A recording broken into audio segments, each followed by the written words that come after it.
or by a county board about whether those will be open to the public in their areas. For the most part, I think that people have the ability to go out and recreate.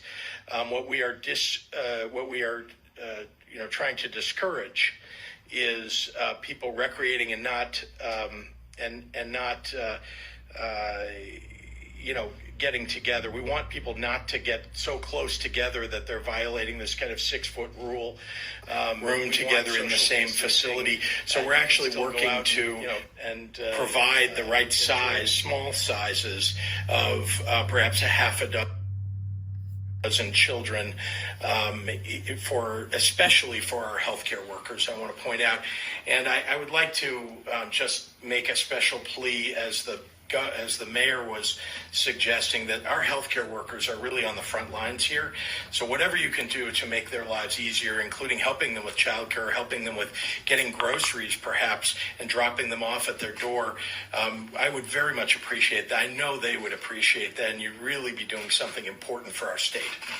Are there any plans currently in place for the Department of Juvenile Justice to let the 225 youth held in juvenile detention centers to return home? It seems like it would be a much easier calculation than for the adult prison population.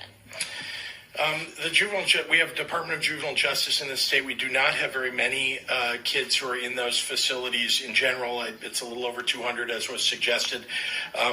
We are making sure to maintain social distancing in those facilities. And where we can, we're certainly going to look at the possibility of those kids being allowed to return home. But most importantly, we want them to have shelter. We want them to be safe and healthy. We're going to work very hard to make sure that happens, especially for those children. And what about DOC? So DOC, obviously, a slightly more complex issue. The Department of Corrections, though, is something that we've looked very closely at. There are obviously people who are held in confined spaces and cells in prisons, and we know that there's a risk, as there is anywhere where you might put a lot of people together, that there would be an infection. And so we're working very hard to make sure there are areas for segregating the people who may get the flu or get a cold or some other condition that, if COVID-19 was something that might infect them, there wouldn't be a comorbidity, as they call it. And so we're working hard in our prisons to make sure that happens. And as I mentioned at a point in an earlier press conference, we're also looking at the possibility of people with nonviolent offenses who have served much of their time, that the possibility of alleviating some of the burden in the Department of Corrections by allowing them to be paroled with a lot of conditions associated with that.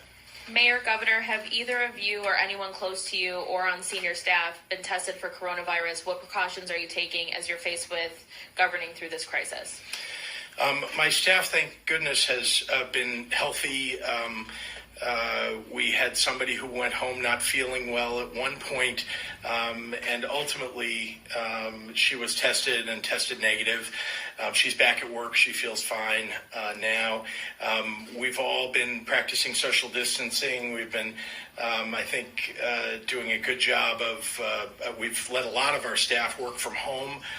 So there are not very many of us. There's a core group that are working in the governor's office, but everybody that works in the governor's office is working from somewhere, if not in the governor's office. In terms of myself, I mean, I'm working day and night. We're all working hard. I think as hard as we work, we know that we have a mission here of keeping people safe, and so I'm going to continue to do that. But I am practicing, I think, the proper distancing and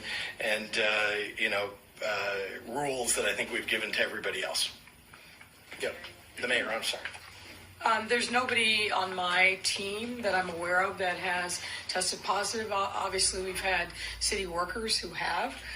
In each instance where that's happened, we've done the kind of public health investigation that we would do with anybody else, which is the Department of Public Health immediately digs in, talks to them, talks to their coworkers.